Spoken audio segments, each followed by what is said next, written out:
నమస్తే. Welcome to today 18 news. నేను కల్పన.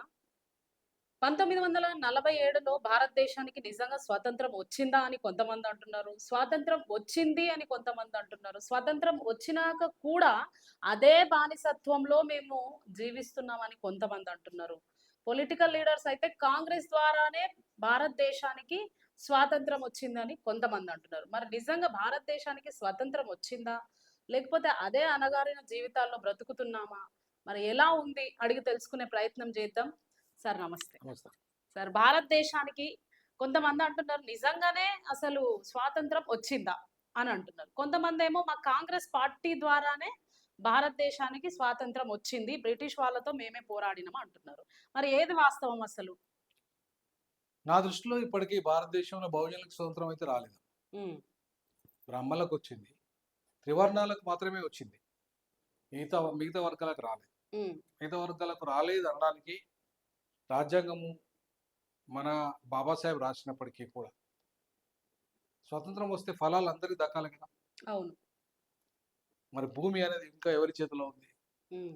ఇప్పటికీ భూమి అగ్రవర్ణాల చేతిలోనే 85% ఉంది. 85% వాళ్ళ చేతుల్లో 15% ఉంది. హ్మ్. బంగారం, సంపద, ప్రైవేట్ రంగము, సినిమా రంగము, ఇండస్ట్రీలు అన్నీ ఈ 15% వాళ్ళ చేతుల్లోనే ఉన్నాయి. అంటే స్వతంత్రం ఈ 15%కి వచ్చిందా? హ్మ్. అందరికి వచ్చిందా? హ్మ్. సో, ఈ 15%కి వచ్చిన స్వతంత్రాన్ని అందరి స్వతంత్రంగా మనం ఇంకా చెప్పుకోలేము. చెప్పలేము కూడా. హ్మ్.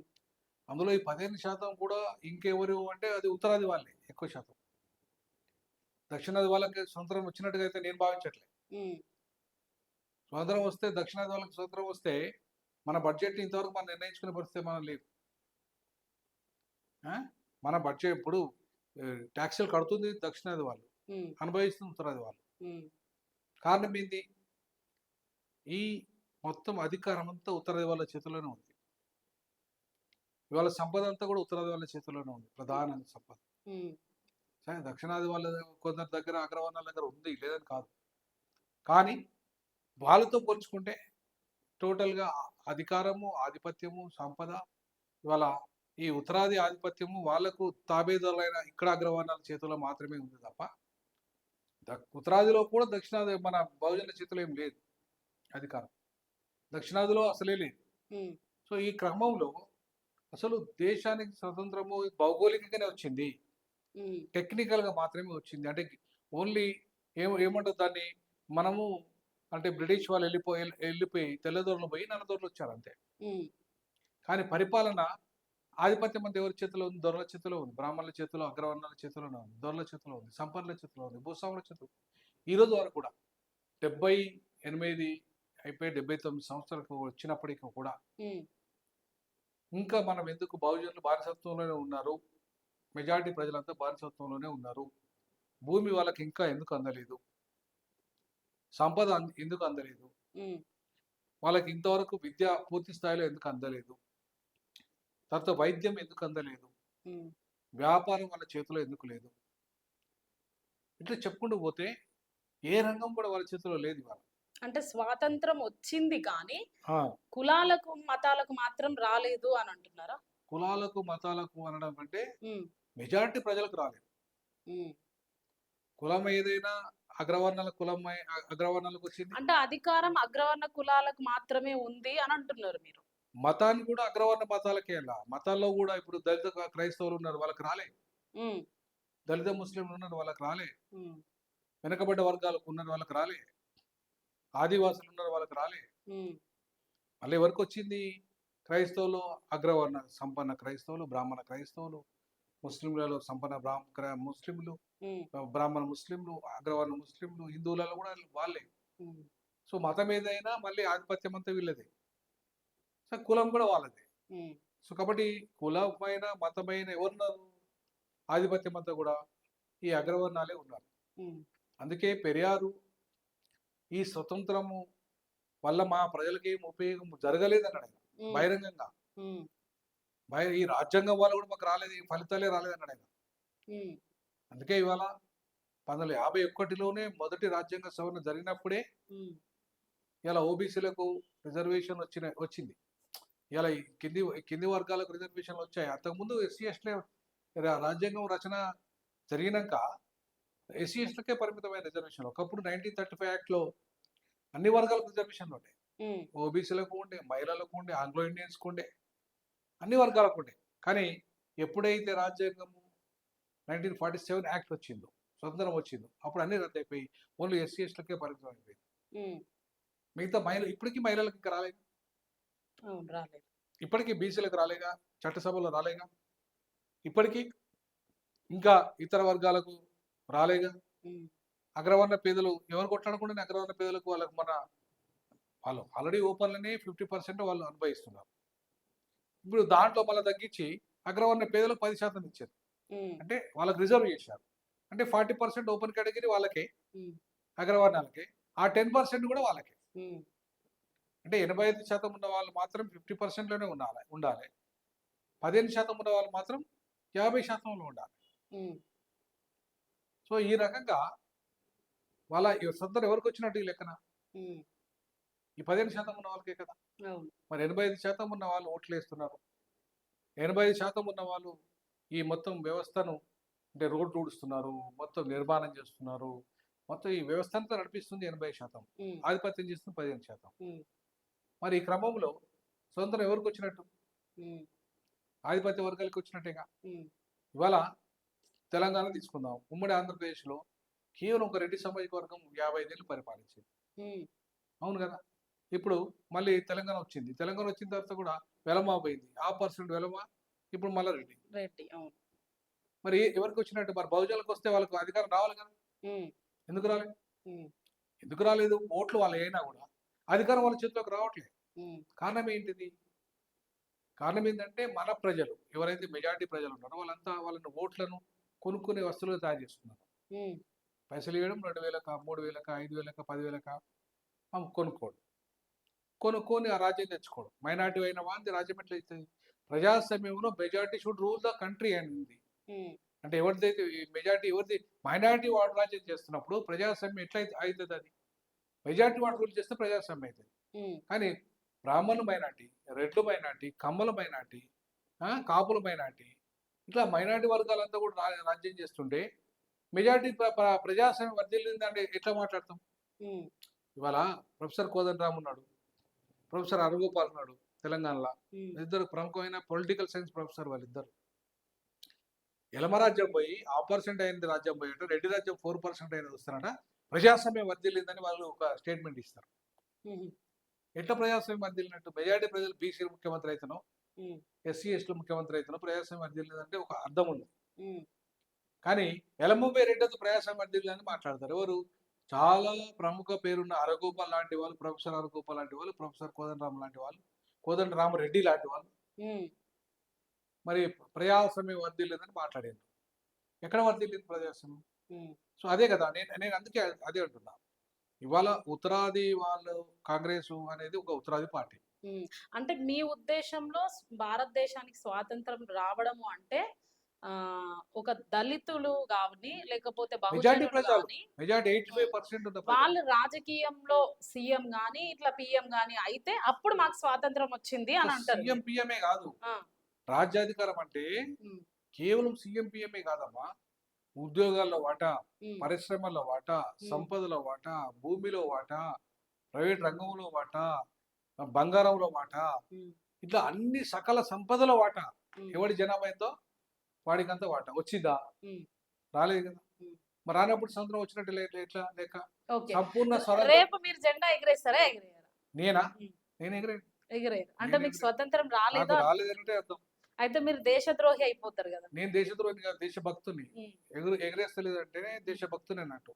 ఇప్పుడు ఎందుకంటే బ్రిటిష్ పరిపాలన నుండి మన భారతదేశానికి స్వతంత్రం అయితే వచ్చిందని నమ్ముతున్నారా సార్? అవును. మరి నమ్ముతున్నప్పుడు మళ్ళీ మీరు ఆగస్ట్ 15థ్ సెలబ్రేట్ జేయాలి గదా! సెలబ్రేట్ ఎప్పుడు చేయాలంటే హ్మ్. సంపూర్ణ స్వరాజ్యం కావాలని ఎవరన్నారు? నేను అనలే ఈ మాట. హ్మ్. గాంధీ గారు అన్నారు. హ్మ్. ఇప్పుడే స్వతంత్రం వచ్చినప్పుడు ఆయన ఇది సంపూర్ణ స్వరాజ్యం కాదన్నాడు ఆయన. హ్మ్. ఇది తెల్లదొరలు పోయిండ్రు. నల్లదొరల ఆధిపత్యం వచ్చిందని ఆయనే అన్నాడు ఆ మాట. హ్మ్. గాంధీ గారే అన్నారు. హ్మ్. సంపూర్ణ స్వరాజ్యం కావాలన్నాడు ఆయన. సంపూర్ణ స్వరాజ్యం కోసం మరో పోరాటం చేస్తానన్నాడు ఆయన. హ్మ్. అన్ని వర్గాలకు న్యాయం జరగాలన్నాడు. ఉమ్, ఒక ముస్లిం ప్రధానమంత్రి మొదటి ప్రధానమంత్రి కావాలన్నది చంపేశాడు ఆయన. ఉమ్, ఒక అంబేద్కర్ మొదటి ప్రధానమంత్రి కావాలని ప్రతిపాదించాడు ఆయన. ఉమ్, దళితుడు ఉమ్, అంబేద్కర్. ఉమ్, వద్దు ఇప్పుడు అందుకే కదా ఇప్పుడు గాంధీ గారిని ఎందుకు చంపేశారు? ఎవరైతే ముస్లింలు, దళితులు ఇట్లాంటి వర్గాల నుండి మొదటి ప్రధానమంత్రి కావాలని అందుకే ఉమ్, బ్రాహ్మణ్ణి కాకుండా పౌరుని ఎట్లా కావాలంటావు నువ్వు అని చెప్పి చంపేశారు. ఉమ్, ఆయన అన్నది ఏంది? భౌగోళిక స్వతంత్రం కాదు, సంపూర్ణ స్వరాజ్యం కావాలి, గ్రామ ఉమ్, స్వరాజ్యం కావాలి, గ్రామాల్లో కూడా కులం అనేది పోవాలి, కింది వర్గాలకు కూడా అధికారం రావాలి, ఉమ్, అది అప్పుడు సంపూర్ణ స్వరాజ్యం అవుతుంది, భూమి పంచబడాలి అని చెప్పి ఉమ్, అంబేద్కర్ అదే స్టేట్ సోషలిజం అదే కోరుకున్నాడు. అంబేద్కర్ రాజ్యాంగం ద్వారా కూడా అదే కోరుకున్నాడు. సో గాంధీ అంబేద్కర్లు ఇద్దరు కూడా ఆయన సరే సాంప్రదాయమైన సంపూర్ణ స్వరాజ్యం ఆయన కోరుకుంటాడు, విప్లవాత్మకమైన సంపూర్ణ స్వరాజ్యాన్ని అంబేద్కర్ కోరుకుంటాడు. ఉమ్, సామాజిక ఆర్థిక రాజకీయ విప్లవాన్ని కోరుకున్నాడు. ఆయన విప్లవాన్ని కోరుకపోయినా ఆయన ఏం కోరుకున్నాడు? సాంప్రదాయ స్వతంత్రాన్ని కోరుకున్నాడు. అంటే దొరలు దొరలుగా ఉంటారు, అగ్రవర్ణాలు అగ్రవర్ణాలుగా ఉంటారు, బట్ ఏదైనా కొంత సంపద పంపిణీ కావాలి, కొంత ఉమ్, సామాజిక న్యాయం జరగాలని ఆయన కోరుకున్నాడు. ఎవరు? గాంధీ కాదు. ఉమ్, కుల వ్యవస్థ అట్లనే ఉండాలి, అగ్రవర్ణాల ఆధిపత్యం అట్లనే ఉండాలి, యజమానులు అట్లనే ఉండాలి, శ్రామికులు కూలీలుగానే ఉండాలి, ఉమ్, అందరూ సమానం కాదు అనే సాంప్రదాయ గాంధీజాన్ని, సాంప్రదాయ సోషలిజాన్ని ఎవరు కోరుకున్నారు? గాంధీ గారు కోరుకున్నారు. ఉమ్, కానీ అంబేద్కర్ ఏం కోరుకున్నారు? రాజ్య సామ్యవాదం అన్నాడు ఆయన. అంటే రాజ్య సామ్యవాదం అంటే ఏంది? స్టేట్ సోషలిజం ఇంగ్లీష్లో. ఉమ్, అంటే ఏంది? స్టేట్ కంట్రోల్ చేయాలి భూమిని, ప్రైవేట్ వ్యక్తులకు భూమి ఉండద్దు, ప్రైవేట్ వ్యక్తుల దగ్గర ఆస్తులు ఉండద్దు, ప్రైవేట్ వ్యక్తుల దగ్గర సంపద ఉండద్దు, పరిశ్రమలు ఉండద్దు, ఉమ్, వ్యవసాయ రంగం ఉండద్దు, అన్ని గవర్నమెంట్ కంట్రోల్లో చేయాలి, ఉమ్, చైనాలా. అప్పుడు మొత్తం పేదలు కూడా న్యాయం జరుగుతుందని అంబేద్కర్ కోరుకున్నారు. మరి అది జరిగిందా? ఉమ్, అది రాజ్యాంగంలో రాయబడ్డదా? రాయబడలే. ఉమ్, అంబేద్కర్ కోరుకున్న స్టేట్ సోషలిజం లేదు అక్కడ. ఉమ్, ఏమున్నది? ప్రజాస్వామ్యం ఉన్నది అంతే. డెమోక్రసీ ఉంది. డెమోక్రసీ ఎవరి చేతిలో ఉంది? ఇంతకుముందు చెప్పినట్టుగా స్వతంత్రం వస్తే అందరికి రావాలి కదా, ఉమ్, అందరికి స్వతంత్రం రావాలి కదా. మరి అందరికి స్వతంత్రం రావాలి, కొందరికే వచ్చింది కాబట్టి నాకేంది, నేను ఎగరేయాలి, వచ్చినోడే ఎగరేసుకుంటాను. ఉమ్. నాకు మీరు రాలేదు, ఎగిరేయరు రేపు జెండా. నాకు రాలేదు, ఉమ్, నా నా వర్గాలకు రాలేదు. వస్తే ఇప్పటికి 79 సంవత్సరాలతో కూడా మాకు ఎస్సీ హోదా కావాలని కొట్లాడాలా మేము? ఉమ్, దళిత క్రైస్తవులు ఎస్సీ హోదా కావాలని ఇప్పుడు కొట్లాడాలి. ఉమ్, అరే స్వతంత్రం ఎవరి కోసం వచ్చింది రా భయ్? ఉమ్, మా కోసం వస్తే మాకు ఎందుకు ఎస్సీ హోదా ఇస్తలేరు మీరు? ఉమ్, మేము ఎస్సీలో మేము మా మతం మారుతుంది, మా కులం మారతలేదు, ఉమ్, మాకు ఎందుకు ఇస్తలేదు మీరు? ఉమ్, మేము ఓట్లు ఇస్తలేమా? 45 కోట్ల మంది ఎస్సీ దళితులు ముస్లింలు ఉన్నారు, 45 crores. ఉమ్, 45 కోట్ల మంది ఉంటే మరి దేశంలో ప్రజాస్వామ్యంలో 45 కోట్ల మందికి అన్యాయం జరుగుతున్నప్పుడు, వాళ్ళ మాతృభూమి రద్దు అయినప్పుడు స్వతంత్రం వచ్చినట్టు వాళ్ళకు ఉమ్, మరి రానట్టే కదా. మరి రాకుండానే కదా పోయి ఢిల్లీ దాకా పోయి కొట్లాడుతున్నారు. ఉమ్, మరి స్వతంత్రం వస్తే మాకెందుకు మీరు పార్లమెంట్ చట్టం అమెండ్మెంట్ చేయాలి? ఉమ్, 1950 ఆర్డర్ ఇంతవరకు 79 ఏళ్ళుగా మీరు ఎందుకు అమెండ్ చేయరు? ఉమ్, మీకోసం 130 అమెండ్మెంట్ జరుగుతాయి, మాకోసం ఒక్కటి జరగదా? ఉమ్, అంటే మా స్వతంత్రం వచ్చినట్ట అన్నట్ట? ఉమ్, వస్తే మాకు కూడా జరగాలి కదా. ఉమ్, అందుకే నేను అంటున్నా, మాకు మాకు మా మా- మాకు అనుకూలమైన చట్టాలు మాకు వస్తలేవు కాబట్టి, ఉమ్, మాకు అనుకూలమైన పరిపాలన లేదు కాబట్టి మేము స్వతంత్రాన్ని అగ్రవర్ణాలకే వచ్చింది అనుకుంటున్నాం, ఉమ్. మా బహుజనులకు రాలేదనుకుంటున్నాం. కొంతమంది అంటున్నారు, రాజకీయ నాయకులు, స్వాతంత్రం వచ్చింది కాంగ్రెస్ వల్లనే అంటున్నారు. నిజంగా స్వాతంత్రం ఎవరి ద్వారా వచ్చింది? ఎవరెవరు పాల్గొన్నారు ఇందులో స్వాతంత్రం? ప్రజలు, ప్రధానంగా ప్రజలు. ఉమ్, అది కాంగ్రెస్ ప్రజలు ఉన్నారు, కమ్యూనిస్టు ప్రజలు ఉన్నారు, ఉమ్, దాంట్లో అప్పుడైతే బీజేపీ లేదనుకోండి, జనసేన ప్రజలు ఉన్నారు, ఉమ్, ఆ? ఇట్లా రకరకాల ఐడియాలజీ వాళ్ళు ఉన్నారు, ఉమ్. దళితులు ఉన్నారు, ప్రధానంగా నెహ్రూ ముస్లిం. ద్వారానే వచ్చింది అదేం స్వాతంత్రం లేదమ్మా, అని అంటున్నారు. ఎవరు రాలే, గాంధీ వారు ఒక తెలంగాణ ఒక కేసీఆర్ వాళ్ళు వచ్చిందా? ఉమ్, మీరు మొన్న చూసారు కదా తెలంగాణ, అవును, ఒక కేసీఆర్ వాళ్ళు వచ్చిందా? అందరు ఉన్నారు, అంతే, స్టూడెంట్స్ ఉన్నారు, సేమ్ అంతే. ఉద్యమకారులు ఉన్నారు. అందరి వల్ల ఎట్లయితే తెలంగాణ వచ్చిందో ఉమ్, అందరి వల్ల స్వతంత్రం వచ్చింది. ఉమ్, కాంగ్రెస్ ఒక్కరి వల్ల రాలేదు. కాంగ్రెస్ లీడర్షిప్ చేసింది, ఉమ్. కేసీఆర్ లీడర్షిప్ చేసిండు, అంతే ఆయనకు అందరు సపోర్ట్ ఉన్నారు. అంతే. సో ఇప్పుడు కొంతమంది ఈ ఆర్ఎస్ఎస్ కి స్వాతంత్రానికి ఏంటి సార్ అసలు? అందులో పొత్తు లేకపోయినా ఇప్పుడు చాలా మంది అంటున్నారు ఆర్ఎస్ఎస్ ద్వారానే కూడా స్వాతంత్రం వచ్చింది అంటున్నారు. అది వాస్తవమేనా? కాదు, ఉమ్. ఆర్ఎస్ఎస్ ఒక్కరి వల్ల రాలేదు. అసలు ఆర్ఎస్ఎస్ స్వాతంత్రానికి సపోర్ట్ చేయలేదంట కదా, అసలు బ్రిటిష్ వాళ్ళకి చేయలేదు, సపోర్ట్ బ్రిటిష్ వాళ్ళకే చేసిందంట. సపోర్ట్ చేసింది. వాస్తవం అది? అది అంతే కదా, చరిత్ర చెప్తుంది అదే కదా. ఉమ్, ఇప్పుడు వాళ్ళు సరెండర్ అయిపోయారు ఆర్ఎస్ఎస్ వాళ్ళు ఉమ్, బ్రిటిష్ వాళ్ళకు. ఉమ్, వాళ్ళు బ్రిటిష్ వాళ్ళు సరెండర్ అయిపోయినట్టు అర్థమైంది. ఈ ఉమ్, స్వాతంత్రాన్ని కోరుకున్నట్టే కదా. ఉమ్, కాంగ్రెస్ బ్రిటిష్ వాళ్ళకు గాంధీ సరెండర్ అయ్యింది కావచ్చు అని ఒక చరిత్రలో చెప్తున్నారు. ఉమ్, ఆ? ఉమ్, అదే చంద్రశేఖర్ ఆజాద్ సరెండర్ కాలే, ఉమ్, అదే భగత్ సింగ్ సరెండర్ కాలే. ఉమ్, ఆ?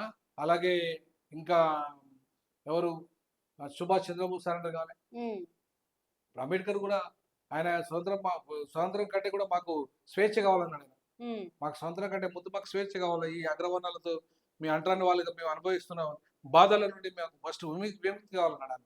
అందుకే ఉమ్, ఆయన కూడా సంపూర్ణంగా పోయి స్వతంత్ర పోరాటంలో పాల్గొనలేదు. ఉమ్, ఈ స్వతంత్రం కంటే ముందు మాకు స్వేచ్ఛనివ్వండి అన్నారుగా ఉమ్, అంబేద్కర్. అందుకే అంబేద్కర్ బ్రిటిష్ ఏజెంట్ అన్నారుగా. సో అది నేనేమంటున్నా అంటే ఈ రోజు వరకు కూడా అంబేద్కర్ గారు చెప్పింది కరెక్టే కదా. మాకు స్వేచ్ఛ ఏది, ఉమ్, దళితులకు స్వేచ్ఛ ఏది ఈ దేశంలో? ఇంకా వాళ్ళు కనీసం బీఫ్ తింటే చంపేస్తున్నారు. ఉమ్, ఆ?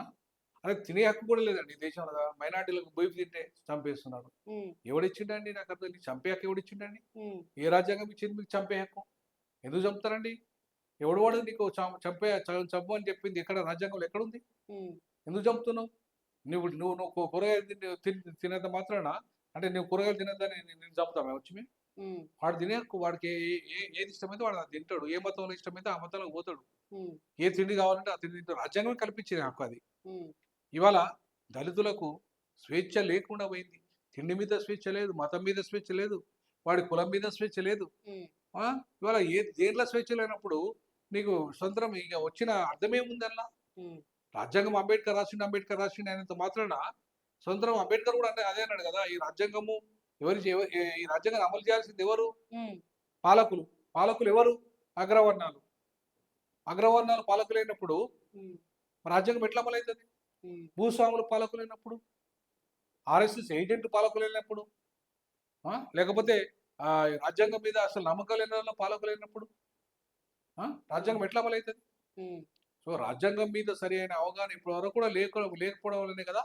ఉమ్, ఇప్పుడు ఇప్పుడు నిన్నగాక మొన్న చూడండి, నువ్వు లుంగి వాలా అని చెప్పి ఒక బీజేపీ కామెంట్ చేసి ఆ కేరళ అతను లుంగి కట్టుకుని పార్లమెంట్లోకి వచ్చి మాట్లాడితే ఎంపీ. అవును.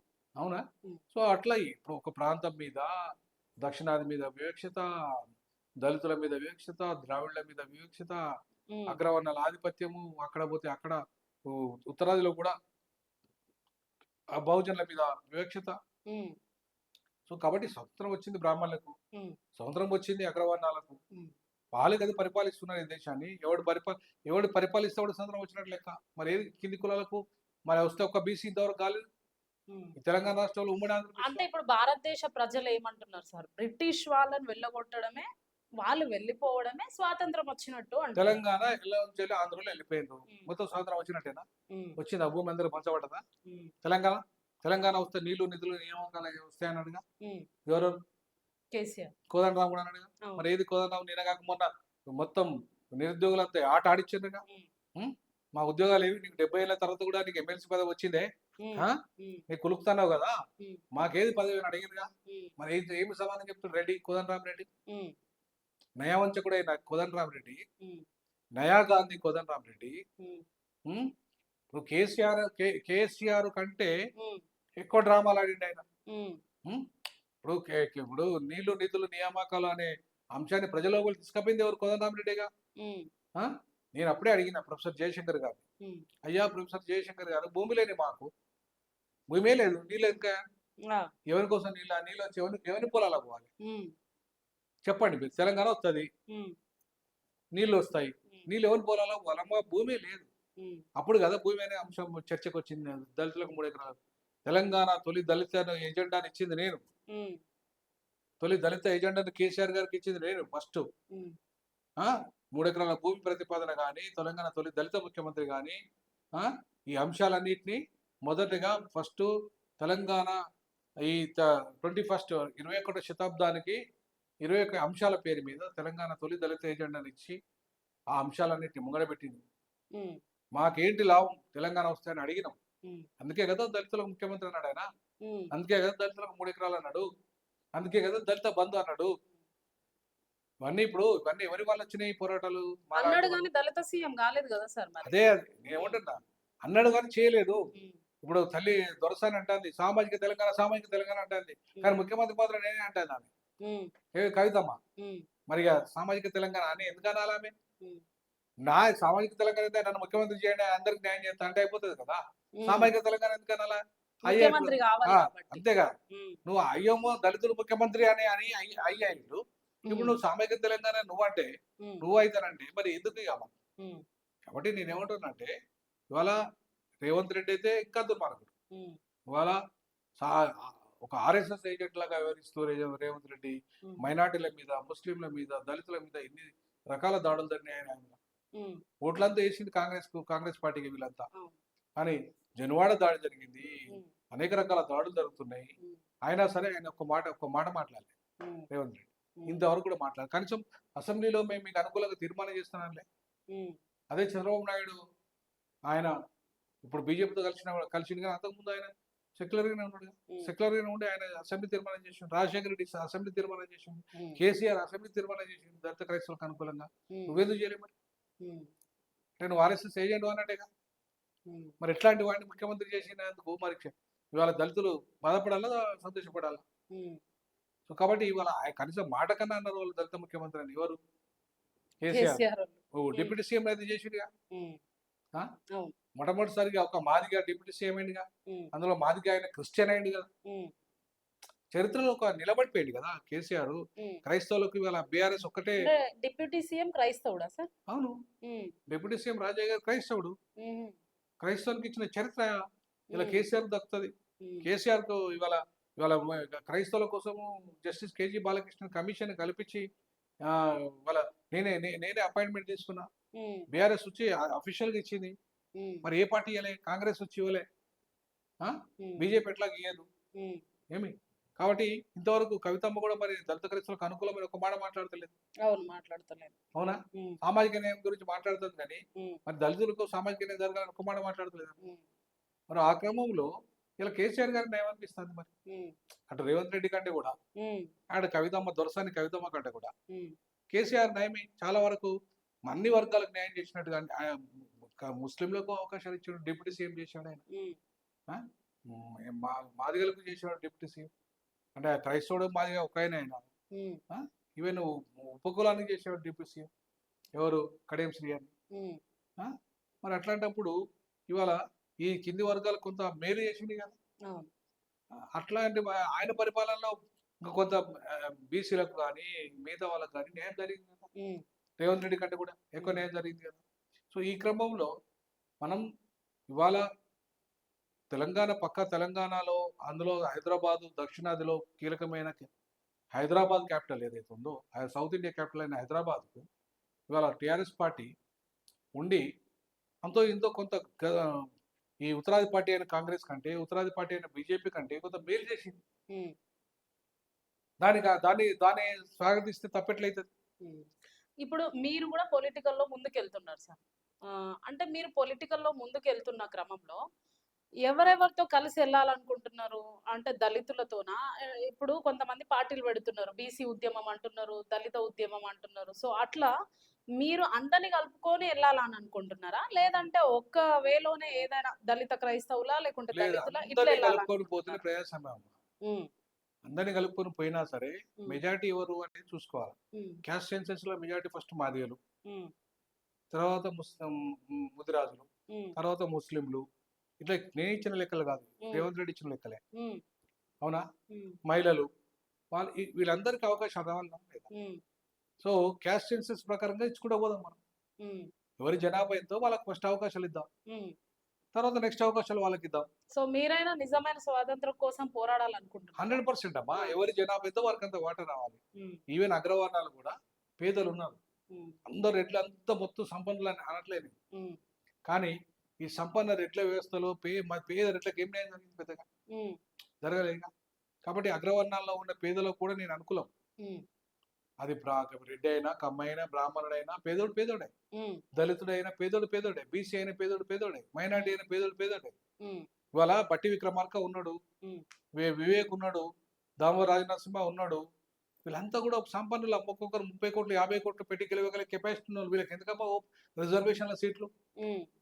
వీళ్ళకి అవసరం లేదంటున్నా నేను. ఉమ్.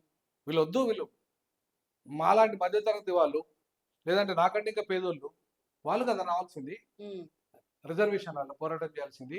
ఎమ్మెల్యేలు కావాల్సింది, ఎంపీలు కావాల్సింది, మంత్రులు కావాల్సింది. కడియం శ్రీహరి ఎంతమ్మా 40 ఏళ్ళు మంత్రి. ఉమ్, తీసుకొచ్చుకొని బిడ్డను చేసుకున్నాడు ఎంపీని. ఎందుకమ్మా ఆయనకు? ఉమ్, ఇలా అమెరికా అధ్యక్షుడు 2 సార్లు అధ్యక్షుడు అయితేనే మూడోసారి అవకాశం ఇయ్యరు. ఒక్కొక్కరు 40 ఏళ్ళు.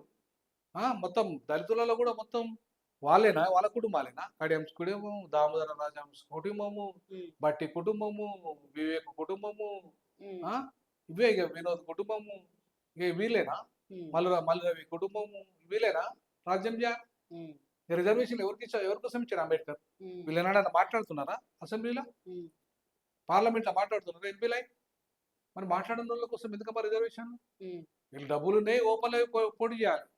అయినా ఇప్పుడు చాలు వీళ్ళకు. ఇప్పటిదాకా అనుభవించింది చాలు వీళ్ళు. ఉమ్, అనుభవించని వర్గాలు కదా రాజకీయంగా రావాలి. ఉమ్, విద్యాపరం కానీ ఉద్యోగపరం కానీ అనుభవించని వర్గాలు రావాలి. ఉమ్, ఇవాళ నేను అంటున్న ఈ సందర్భంగా నేను ఇప్పుడు నా పిల్లలకు రిజర్వేషన్ క్లెయిమ్ చేయలేదు కూడా. ఉమ్, నా పిల్లలు ఫారెన్ చదివిండ్రు, నా పిల్లలు ఓపెన్ కేటగిరీలో చదివిండ్రు. ఉమ్, నేను ఉద్యోగం నేను రిజర్వేషన్ అనుభవించిన, కానీ నా పిల్లలకు రిజర్వేషన్ ఇవ్వట్లేదు. నేను ఉమ్, వదులుకోవాలి. ఎందుకు? వేరే వాళ్ళకి వస్తుంది అవకాశం, వేరే వాళ్ళ పిల్లలకు వస్తుంది అవకాశం. ఉమ్, అంతేగాని నేను నా కుటుంబానికి ఎనైక రిజర్వేషన్ ఇక ఉమ్, నేను అంతో ఇంతో ప్రైవేట్ చదివించుకునే కెపాసిటీ నాకు వచ్చినాక, నా పిల్లలు వచ్చినాక నేనెందుకు ప్రభుత్వ అవకాశాలను కొట్టేయాలి మనం? ఉమ్. అట్లే రాజకీయ రిజర్వేషన్లు కూడా వీళ్ళు అనుభవించారు చాలు.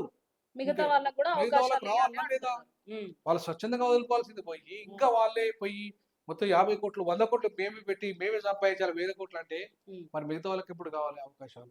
ఉమ్, పేద ప్రజల కోసం కొట్లాడేవాడు ఎప్పుడు అసెంబ్లీలో పోయి మాట్లాడాలి, ఉమ్, ఎప్పుడు పార్లమెంట్లో పోయి మాట్లాడాలి? ఉమ్, సో కాబట్టి ఏ వర్గంలోనైనా, అది దళితుల్లోనే కాదు, ఈవెన్ రెడ్లలో కూడా, బ్రాహ్మణుల్లో కూడా ఉమ్, డబ్బున్నోడే రాజ్యం చేయాలా?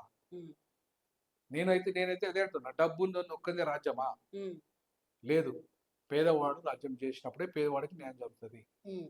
అప్పుడే నిజమైన స్వాతంత్రం నిజమైన వచ్చిందని మీరు స్వతంత్రానికి నమ్ముతారా? అర్థం నేను నమ్ముతా. ఇప్పుడు ఉమ్, ఇప్- ఉమ్, సరే. ఇప్పుడు ఆ స్వతంత్రం ఎక్కడ వచ్చినట్టు? ఉమ్. పేదవాడికి వచ్చిందా? అయితే మీరు ఒక మాటలో చెప్పాలంటే భారతదేశానికి బ్రిటిష్ పరిపాలన నుండి విముక్తి వచ్చింది, నేను వీరికి మాత్రమే క్రెడిట్ ఇవ్వగలుగుతా అని ఒక్క మాటలో ఎవరి గురించి అయినా చెప్పగలుగుతారా? నేను ప్రజలకు ఇస్తా. భారత స్వతంత్ర ఉద్యమంలో ప్రజలు ఎవరైతే ఉన్నారో ఉమ్, ఒక్కరికి ఇవ్వను నేను. ఉమ్, నెహ్రూకి ఇవ్వను, గాంధీకి ఇవ్వను, అంబేద్కర్కి ఇవ్వను, ఎవరికి ఇవ్వను. ఉమ్, నేను ప్రజలకు ఇస్తా. ఇది ఉమ్, ప్రజా విజయం. ఉమ్, తెలంగాణ ఉద్యమంలో ప్రజా విజయం ఎట్లయితే జరిగిందో, ఉమ్, ముఖ్యంగా కింది వర్గాలు బహుజనులు చేసిండ్రో, ఉమ్, అట్లనే స్వతంత్ర పోరాటంలో బహుజనులే పీడితులు. ఉమ్, బహుజనులకే నేను ఇస్తాను. ఎందుకంటే స్వతంత్రంలో వాళ్ళ పాల్గొన్నది వాళ్ళే, చనిపోయింది వాళ్ళే. ఉమ్, ముస్లింలు, దళితులు, బీసీలు ఎక్కువగా చనిపోయినరు ఉమ్, స్వతంత్ర పోరాటంలో. మరి క్రెడిట్ ఎవరికి ఇవ్వాలి నేను? ఉమ్. వాళ్ళకి ఇవ్వాలా లేకపోతే అగ్రవర్ణాలకి ఇవ్వాలా? అంటే ముందుండి నడిపించింది నాయకులు, ఉద్యమకారులు నాయకులు కదా. ముందుండి నడిపించిన కేసీఆర్కి ఇవ్వాలా క్రెడిట్ నేను? ఉమ్, తెలంగాణలో కాదు కదా, ఉమ్, ప్రజలకు ఇవ్వాలి. ఓకే. ఈ ముఖ్యంగా విద్యార్థి లోకానికి చనిపోయిన 1200 మంది త్యాగాలు చేసిన విద్యార్థి లోకానికి ఇవ్వాలి. ఉమ్, అమరవీరులైన వాళ్ళకి ఉమ్, వాళ్ళు కదా నిజమైన త్యాగ పురుషులు. ఉమ్, అంటే స్వతంత్ర పోరాటంలో చనిపోయిన త్యాగదానులు ఎంతో మంది ఉన్నారు. ఉమ్, వాళ్ళందరికీ అమరులకు మనం అంకితం ఇద్దాం. ఉమ్, ఎవరైతే చనిపోయిందో మొదట వాళ్ళకు ఇద్దాం. ఉమ్, ఆ ఆర్మీ జవాన్లకు ఇద్దాం. ఉమ్, అప్పుడు కొట్లాటలో మరణించిన మనలందరికి ఇద్దాం. ఉమ్, తర్వాత ప్రజలకు ఇద్దాం, తర్వాత నాయకులకు ఇద్దాం. ఉమ్. సరే, ఇప్పుడు భారతదేశ స్వతంత్రం కోసం అట్లనే మన రాష్ట్ర స్వతంత్రం కోసం జెన్జీకి మీరు చెప్పాలంటే ఏం చెప్తారు? నేను ఒకటే చెప్పాల్సుకున్నా. ఇవాళ జెన్జీ పేరు మీద మొన్నొకటి కాంగ్రెస్ పార్టీ ధర్మేంద్ర ప్రధాన్ రాజీనామా చేయమన్నారు. ఉమ్, ధర్మేంద్ర ప్రధాన్ రాజీనామాతో ఒరిగేది ఉమ్, అసలు కాషాయీకరణ, విద్య కాషాయీకరణ అయిపోయింది. ఎప్పుడైతే ఎడ్యుకేషన్ పాలసీ 2020 వచ్చిందో ఉమ్, విద్య కార్పొరేటీకరణ అయింది. విద్య ప్రైవేట్ వ్యక్తులకు వెళ్ళిపోయింది. విద్య కమ్యూనల్ చేతులకు వెళ్ళిపోయింది. అసలు విద్యా వ్యవస్థను రద్దు చేయకుండా, అట్లాంటి వ్యవస్థను కుప్పకొల్చకుండా, ఉమ్, దాన్ని డెమోక్రటైజ్ చేయకుండా వల్ల ఆయన ధర్మేంద్ర ప్రధాన్ రాజీనామా చేస్తే లాభం ఏందమ్మా? ఉమ్, నీటి వ్యవస్థ అనేది రాష్ట్రాల స్వయం ప్రతిపత్తిని దెబ్బతీస్తున్నది. క్లాటు అసలు ఒకే దేశము అనేది కరెక్టే, కానీ ఒకే ఎన్నిక ఎందుకమ్మా అవసరం? ఉమ్, ఒకే క్లాట్ ఏంది, ఒకే నీట్ ఏంది, ఒకే జిఎస్టీ ఏంది? ఇదంతా ఏంటంటే కేంద్రీకరణ చేయడం.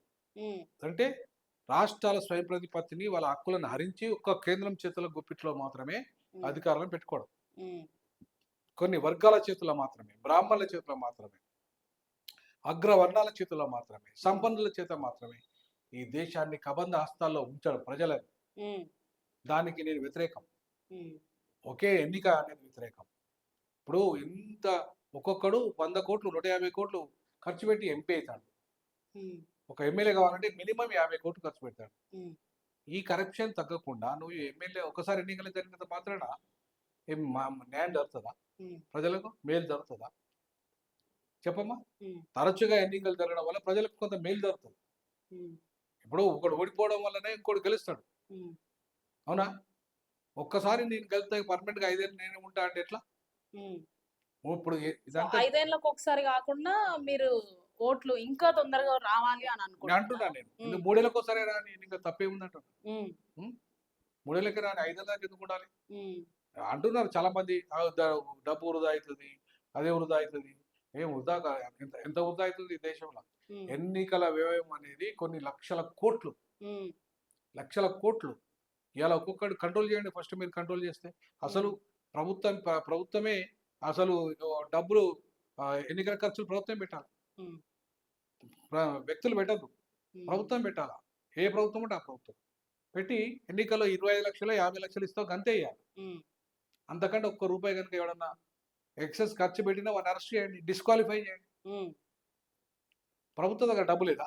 ఉమ్, ఎన్నికల కోసం ఒక 1000 కోట్లు 1,00,000 కోట్లు ఖర్చు పెట్టు, ఉమ్, 1000 కోట్లు ఖర్చు పెట్టు, 10,000 కోట్లు ఖర్చు పెట్టు, అయిపోయి. ప్రభుత్వం దగ్గర డబ్బు ఉన్నప్పుడు ప్రభుత్వమే ఎన్నికల ప్రచారానికి పాంప్లెట్లు రూపాయి ఎవరికి లంచం ఇవ్వద్దు.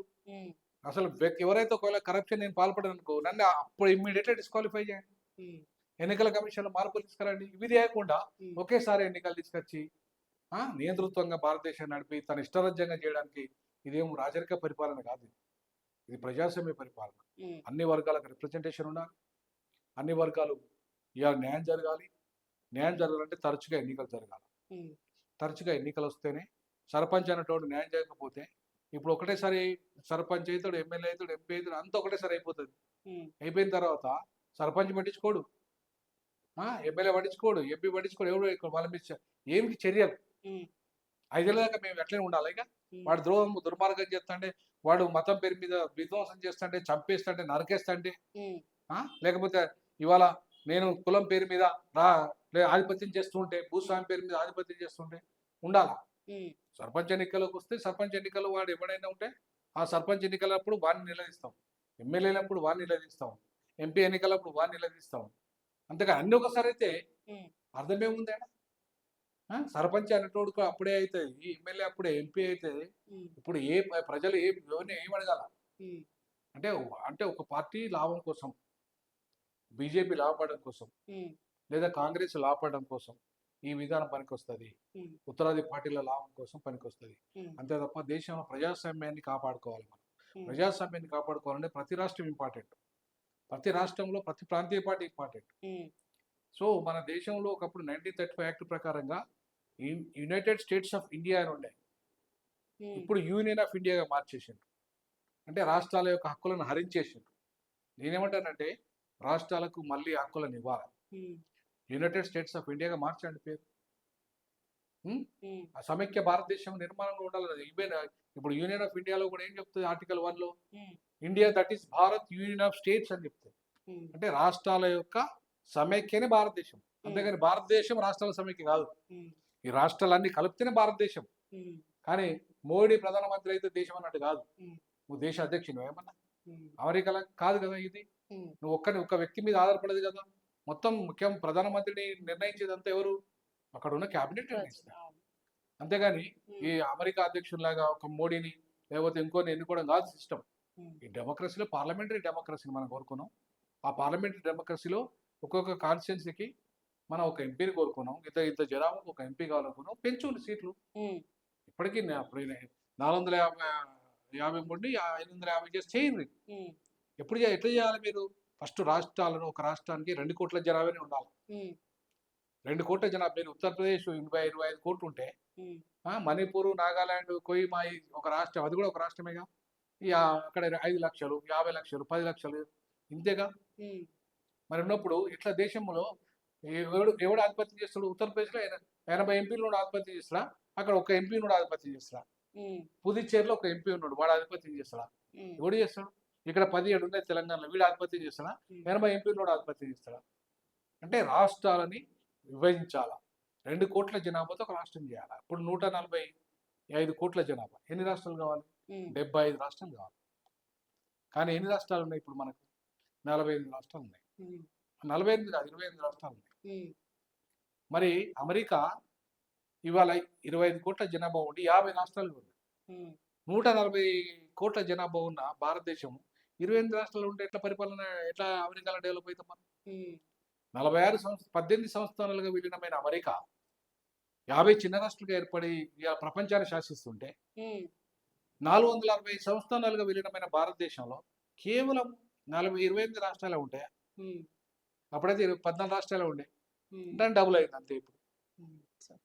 సో రేపు ఆగస్టు 15th జరుపుకోబోయే నాయకులకి మాకు స్వాతంత్రం వచ్చింది, మాకు స్వాతంత్రం వచ్చింది అని చెప్పి జెండా ఎగిరేసిన నాయకులకి మీరు చెప్పాలంటే ఏం చెప్తారు? నేను ఒకటే అంటాను, స్వతంత్రం రాలేదని నేను అనట్లేదు, ఆ స్వతంత్రం వచ్చింది. ఉమ్. ఎవరికి వచ్చింది అనేది ఇంపార్టెంట్. ఉమ్.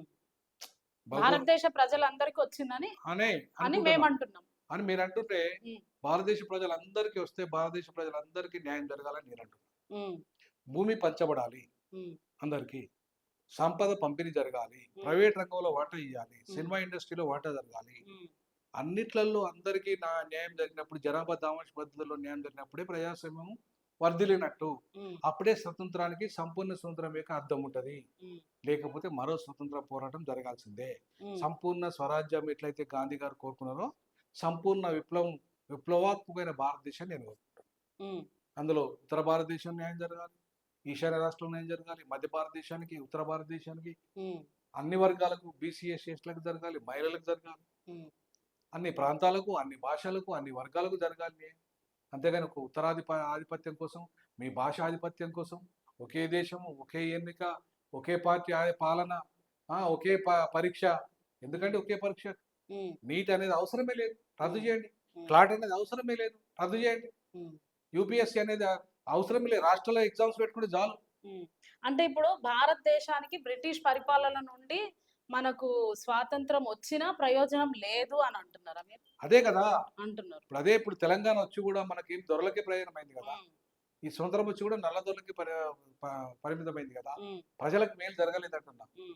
స్వతంత్రం రాలేదనట్లేదు, మేలు వచ్చినా జరగలేదు. కూడా మేలు జరగలేదు. వచ్చినా కూడా మేలు జరగలేదు అంటున్నా. ఉమ్, అందుకే స్వతంత్రానికి అర్థం తీసుకురమ్మంటున్నా. ప్రజలారా మరొకసారి ఆలోచన చేయండి. ఉమ్, ఈ స్వతంత్రం వల్ల ఎవరికి లాభం జరిగింది? ఉమ్, ఈ తెలంగాణ వల్ల ఎవరికి లాభం జరిగింది? ఉమ్, నష్టం ఎవరు జరిగింది? ఉమ్, మరి నష్టం జరిగిన వాళ్ళకి లాభం జరగాల లేదా? ఉమ్, జరిగినప్పుడే సంపూర్ణ స్వరాజ్యానికి అర్థం ఉంటుంది, సంపూర్ణ స్వతంత్రానికి అర్థం ఉంటుంది. ఉమ్, తెలంగాణ కూడా అంతే. తెలంగాణ కూడా ప్రజలందరికీ మేలు జరిగినప్పుడే తెలంగాణకు తీసుకురావడానికి పోరాటం చేయడానికి అర్థం ఉంటుంది. ఉమ్, అట్లనే దేశానికి కూడా అంతే. ఉమ్, సో కాబట్టి దేశంలో ప్రజలందరికీ మేలు జరగకుండా ఉమ్, ఈ స్వతంత్రానికి అర్థం లేదు. ఉమ్. సో కాబట్టి సంపూర్ణ స్వరాజ్యం కోసము, సంపూర్ణ స్వతంత్రం కోసము మరో పోరాటానికి సిద్ధం కావాల్సిందిగా నేను ప్రజలకు పిలిపిస్తున్నా. Okay, thank you sir. So చూసినాం కదా, ఇది ఇవాళ ఇంటర్వ్యూ. ప్రజలకు మరో పిలుపు అయితే ఇస్తున్నారు. స్వాతంత్రం ఇంకా రాలేదు అని, నాకు రాలేదు అని గాలి వినోద్ కుమార్ సార్ అంటున్నారు. మరి ప్రజలు మీ అభిప్రాయాన్ని కూడా మీరు కామెంట్ చేయండి. అందరికీ హ్యాపీ ఇండిపెండెన్స్ డే సార్. మీకు కూడా happy thank independence. You, wish you the same. అది కూడా ఏంటంటే భౌగోళికంగా, అంటే ఓన్లీ టెరిటోరియల్ ఇండిపెండెన్స్ ప్రజలకు కూడా రావాలని కోరుకుంటున్నాను. ఓకే, సో కాబట్టి happy territorial independence day. Thank you sir. Thank you.